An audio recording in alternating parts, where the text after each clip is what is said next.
Hi, I'm Senator Malcolm Roberts from Queensland, and I'm in Waikerie, South Australia, with Jennifer Game, who was a candidate with One Nation for the Senate in the last election in May. I was, yes. And can you tell us what we're doing here? I've been contacted by some people who are very concerned about what's going on here in the Riverland. I think people from the outside see the Riverland, but they don't understand what's going on right now.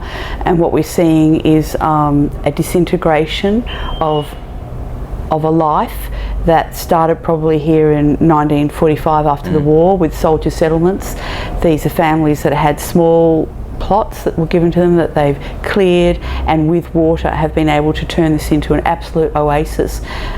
In the lack of water now, and the way that water is managed, is seeing these towns very slowly disintegrate, and you can really see it when you walk down these towns with the numbers of shops that are closed, and even the ones that you go into, you can just feel the lack of the economy here. And I don't think people fully get it, that farmers are the ones who spend money and keep these towns alive. And even though the towns depend on farmers also depend on the towns. And when people leave and they don't come back and they're replaced by corporates, you're going to reach a tipping point. And I'm very worried that we're about to reach a tipping point. You know, people are going to see schools closed, they're going to see the post office closed, they're going to find that the bank isn't there anymore, the doctors aren't available, or they're further away, and they're going to say to themselves, how did this happen? Like, how did this happen? And it's actually happening right now. And because of the politics about the river, and because of the fact that there are more voters in the cities than there are out here, we're just seeing the end of a way of life. And I don't want to see that happen. I don't think it should happen, because people want fresh food. I don't want to get food from China. I want to buy my vegetables from here, grown by Australian farmers, where I know that the practices are good. I don't want to be relying on fruit and vegetables from somewhere else. People don't understand that jobs in the city, like distribution, we're here at Nippy's today, and these drinks provide jobs to people in the cities. There are distributors, there are people who sell these products, there are cafes that offer you these products. They have to be viable, and they won't be viable the way the water is being managed now. And something needs to happen now, and it can't wait. It's been mismanaged for so long that it's actually a critical point. And when you hear people in government saying there's no room for dairy in the Murray-Darling Basin, there's no room for cherries, as we've just heard, there's no room for grapes very soon, then there'll be no room for something else, and then suddenly we'll be we already are a net importer, but we'll even be importing more. And the towns that we've come to enjoy for our holidays and as alternative ways of living, they're just not going to be here. And by the time people realise what's happened, it's going to be too late. And you can't just get these people back, and you can't get the expertise back. And we need to preserve regional and rural Australia, and more people need to know and understand what is happening. And I'm hoping we're going to be part of the solution, because we're not part of the problem. Yeah, you've long said that food security should be a consideration for policy. It should be, and in Europe they classify certain industries as national security, and that means that those industries, they do what it takes to make sure they keep those industries. In Australia, we've got no regulation. Anyone can buy anything. I don't care where it comes from. We've got this Nui, Chinese company coming here to buy our dairy. The same people who put melamine in their milk and killed hundreds, if not thousands, of people in China, so that the Chinese don't even trust their milk providers. We've got that same Chinese-owned company coming here to Australia to buy our milk. And you're a mother and a grandmother. I am, and milk is an essential product. It's essential for children. It's essential for everyone who's having their cafe latte out there in, metropolitan Adelaide enjoying it. Just think about it when there's not going to be fresh milk, it's going to be made up from powdered milk, and you're going to say, I wonder how that happened. Nobody told me that. How did it happen?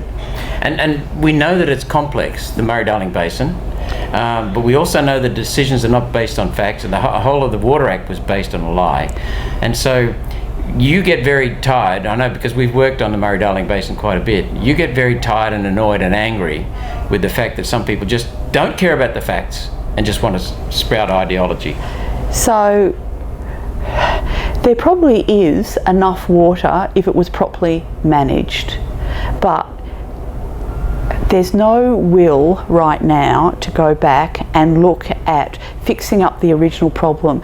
And what happened was, water has been oversold in the Murray-Darling Basin, and particularly by New South Wales. New South Wales is a big offender, and we know that. And simply putting the Water Act on top of basically going to a concert where all the seats have been oversold, and you turn up for your seat and you're told, well, sorry, you can't have a seat because we've actually oversold all these seats. But we'll keep your money. We're going to keep your money, but you know, unfortunately you can't have a seat and you can't hear the concert until we deal with the underlying problems that we had. There's a moral hazard involved where another state says to South Australia, you know what, we need that water now more than you do, because we've not managed our water, and we haven't done any of the things. We haven't built any dams, we haven't dealt with our evaporation problems, we haven't dealt with our lack of metering, we haven't dealt with our theft, we haven't dealt with anything, but we need your water now. And even if you give them the water now, if they don't change their ways,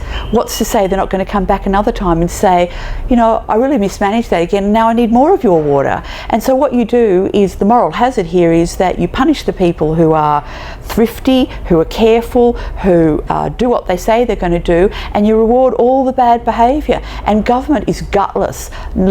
Nationals, Liberals, Labor have been absolutely gutless about dealing with the fundamental problems, and they think by layering another act and another act and sort of papering over these problems is going to solve it, and it simply isn't, and we're going to need to go back and fix them. From 1969, wasn't it, South Australia put a freeze on new developments, and only started allowing a small number of new developments since 2017. So what's that, 48 years?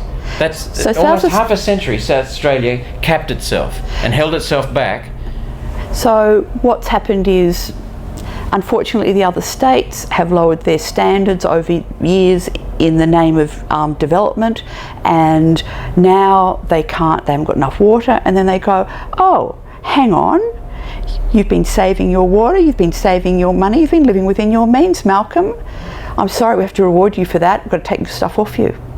And that oughtn't be the way it is. It oughtn't be that in any area of your life. You shouldn't be rewarding anybody for bad behaviour, and what you want to do is get people to learn from the South Australian experience of what it's like to make what it's like to have your water metered at the river and not metered after it's lost all its evaporation and arrives at your property. We need to do a whole lot of things about measuring so that we can have transparency about what's happening, and we can make decisions based on facts.